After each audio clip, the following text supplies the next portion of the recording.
Extreme metal band Nightfall just released a new album called Children of Eve. I want to pose the question, should this band be bigger? Here's the thing. This band formed back in 1991. They're one of the pioneers of the Greek extreme metal scene. They're considered to be part of a trinity along with bands like Rotting Christ and Septic Flesh. In today's video, I want to talk about the new album, Children of Eve, and explore my hypothesis that they should be bigger. First thing I want to do is give you some statistics. I will be measuring their popularity based on Spotify monthly listeners. I'm going to compare them to two bands that I just mentioned, which are Rotting Christ and Septic Flesh. I will also compare them to the Portuguese metal band Moonspell, only because they're listed as a similar band. Here are the stats. Moonspell has 157,487 monthly listeners. Rotting Christ has 175,541 monthly listeners. Septic Flesh has 135,955 monthly listeners. And Nightfall only has 23,835 monthly listeners. So as far as you can see, there's a big disparity in Nightfall's popularity, despite the fact they've been around for just as long as the other bands, and they have also been just as consistent. For that reason, I don't believe this band deserves to be overshadowed by these bigger name bands. I'm going to use the new album, Children of Eve, as a basis for proving my point, because this video is also meant to be an album review. Before I continue, let me tell you how I discovered this band and the reason I want to defend it. Let me go back to December 2024. It's a time when there's not a lot of new album releases coming out. And don't worry, I have a point to make with this. Back then, I was looking for new ideas for my channel. I wanted to explore the Greek metal scene, only because I had recently completed my end of the year list. There weren't any new albums coming out, and I did all the best metal albums of 2024, and I noticed on that list, there were a few Greek metal bands, which I really liked, including Rotting Christ and Suicidal Angels. So I decided to start a new series called Discovering Metal Bands from Other Countries. The first country I covered was Greece. I basically did a Google search and I listened to one album from 10 random bands. That video is one of my most viewed videos on my channel now. I think it has over 11,000 views or something like that. I got tons of comments, people recommending other bands from Greece, so I decided to do a part 2. I looked at 10 more bands. I did a part 3 where I looked at another 10 bands. I discovered Nightfall in the third video, and I listened to the previous album from 2021 called At Night We Pray. I will put the text on the screen because the spelling of it is very important of what they wanted to express in the album. So now, every time I look at whenever new albums are coming out, I see a band name, and I remember from the series I did in the beginning of the year, it usually piques my interest, and I try to make an effort to do a full review. In other words, if I see a Greek band, I usually try to review it. So ever since then, the country of Greece has become my favorite country for metal bands. It's because these bands have a particular sound. I don't know what it is. It could be the Mediterranean diet. It could be something else. But a black metal band from Greece doesn't sound like black metal from Norway, and the same goes for other genres like thrash or anything else. So in other words, I don't think I've ever heard a Greek metal band that I didn't like. But let me go into a little history with Nightfall, and that will add some more context of what I'm trying to say with this video. The band formed in Athens in 1991 and is one of the pioneering Greek metal bands, part of that trinity of Greek metal along with Rotting Christ and Septic Flesh. It's hard to put them into one category. I've seen many descriptions like gothic metal, melodic death metal, symphonic black metal. I think the best way to describe them is just saying they're this unique subgenre of Greek black metal. Over the years, the band has been consistent. They released many albums throughout the 90s.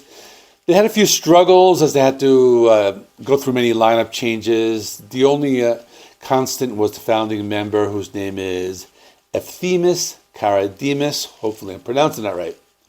They took a break in 2005, but they reformed in 2010. Since 2010, they've been fairly consistent. They haven't been releasing albums at the same rate as they did in the 90s. Despite this, they've been very active. This leads us to the new album, Children of Eve. Let me give you some background, then I will give you my personal thoughts on the album. Children of Eve is the 11th studio album, was released on May 2nd, 2025 through Season of Mist. It's a concept album about religious hypocrisy, fanaticism, and the abuse of power. You have songs like the lead single, I Hate. You have The Cannibal. You have Christian Svengali. And that last song critiques religion and addresses themes of pain, rebellion, and resistance. The album has a very dark, morbid, and sinister atmosphere throughout the 10 album tracks. The critics praised this album. They called it a masterpiece, and a lot of them gave it perfect scores for songwriting, musicianship, memorability, and production. With that being said, I'm going to give you my personal thoughts. The album opens with I Hate. It has some female vocals doing the spoken word theme where she just names the songs, and the song continues with deep guttural vocals, chanting vocals, death metal guitars, blast beats, some neoclassical, and some symphonic elements.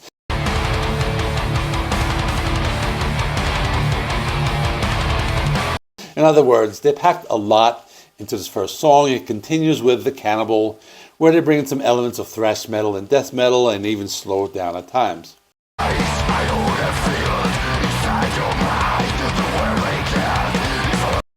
I was completely drawn into the album with these two tracks. I'm taking my notes and I'm trying to determine what genre this band is, but I couldn't pick out one particular genre. So at that moment, I accepted the inevitable, and it was the fact that I'm not going to be able to put this band into one genre. I enjoyed the first two songs. They front-loaded the album with two of the strongest songs, which were also singles. I continued to listen, and I noticed some influences from some unexpected bands. The next track was called Lurking. It sounded like some traditional black metal, but with a slower beat. It was not as extreme as a typical black metal band. Let's just call it that unique style of Greek black metal like Rotting Christ. But then I noticed something different. I noticed these songs had a lot of melody as well. There was even one guitar riff that reminded me of Iron Maiden. Then I realized that this album will be giving me more surprises.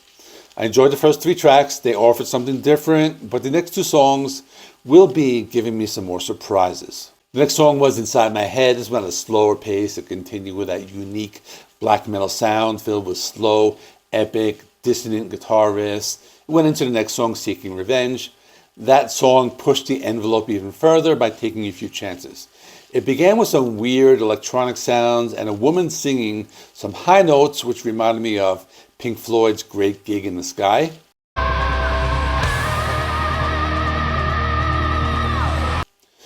The song continued with some heavy chugging guitars and some keyboards. I was caught off guard by the fact that it sounded a little like Pink Floyd. Had never expected that. But if you thought that they couldn't continue with other subgenres of metal, wait until you hear what they have next. The next song was called For the Expelled Ones. This had a slower pace. It brought in a death doom sound.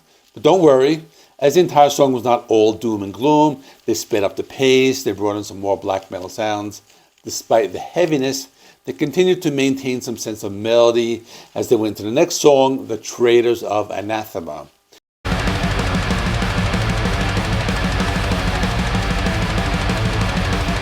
This was one of the more extreme songs, had some cool galloping guitar riffs and more of a traditional black metal sound. As I get to the last three songs on the album, I'm noticing there have not been any weak tracks throughout the entire album. Let me see if these last three tracks finish off the album with a bang.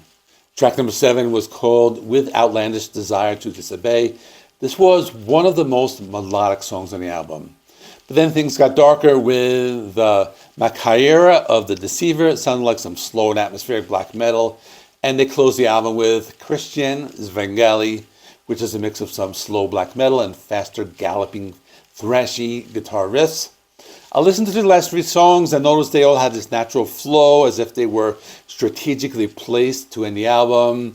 The album was like a journey. They were able to switch genres seamlessly throughout the entire songs on the album. I came to the realization that this band may have released one of the best metal albums of 2025. So for that reason, I'm giving this album a 9 out of 10. Let me know in the comments if you're a fan of this band. Check out this video where I do a short review of the previous Nightfall album, and I'm going to talk about 9 other Greek metal bands. Thanks for watching. Please give the video a like. It helps me with the YouTube algorithm. Please subscribe. If you have not already, I do rock and metal reviews, rankings, and more. I will see you in the next one.